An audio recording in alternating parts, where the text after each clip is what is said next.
మా world YouTube ఛానల్కు స్వాగతం.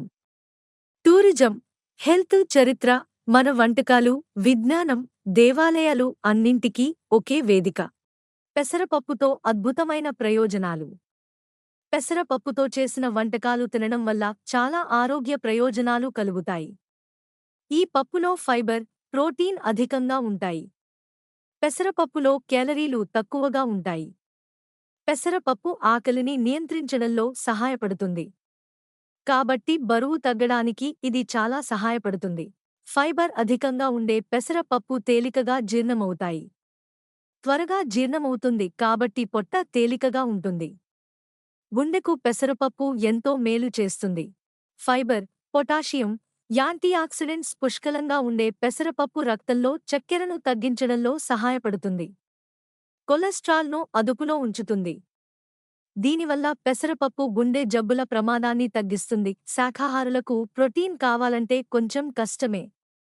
కానీ పెసరపప్పు తీసుకుంటే తగినంత ప్రోటీన్ లభిస్తుంది. పెసరపప్పులో 8 గుడ్లలో ఉన్న తెల్లసేనలో ఉన్న ప్రోటీన్ కంటే ఎక్కువే ఉంటుంది. 8 గుడ్లలో 24 గ్రాముల ప్రోటీన్ ఉంటుంది.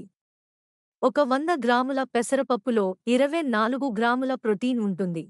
100 గ్రాముల పెసరపప్పులో 340 కేలరీలు, 1.4 గ్రాముల కొవ్వు, 17.3 గ్రాముల డైటరీ ఫైబర్ ఉంటుంది.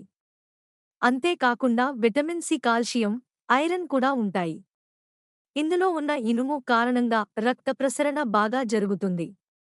తక్కువ గ్లైసెమిక్ ఇండెక్స్ ఉన్న కారణంగా ఈ పప్పు మధుమేహంతో బాధపడేవారికి చాలా మంచిది. పెసరపప్పుతో వడలు, పెసర పునుగులు వండుకోవచ్చు. ఆకుకూరలతో కలిపి పప్పు వండుకోవచ్చు, పప్పుచారు చేసుకోవచ్చు.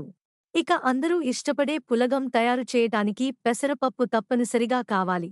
నేటి కాలంలో ప్రతి పదార్థంలో కల్తీలు ఎక్కువైపోయాయి. ఈ రోజు మనం మిరియాలలో ఎలా కల్తీ జరుగుతుందో తెలుసుకుందాం. సాధారణంగా మిరియాలలో బొప్పాయి గింజలు కలుపుతారు. దీనిని మనం చాలా తేలికగా గుర్తించవచ్చు. మిరియాలు నీళ్లలో మునుగుతాయి. ఒక గాజు గ్లాసులో నీళ్లు పోసి కొన్ని మిరియాలను అందులో వేయండి.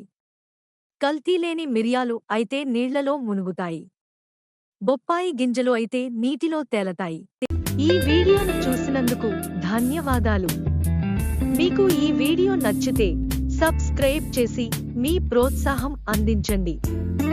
సబ్స్క్రైబ్ చేసిన తర్వాత పక్కన ఉన్న బెల్ ఐకాన్ నొక్కితే మేము చేసే వీడియోలు మీకు వస్తాయి.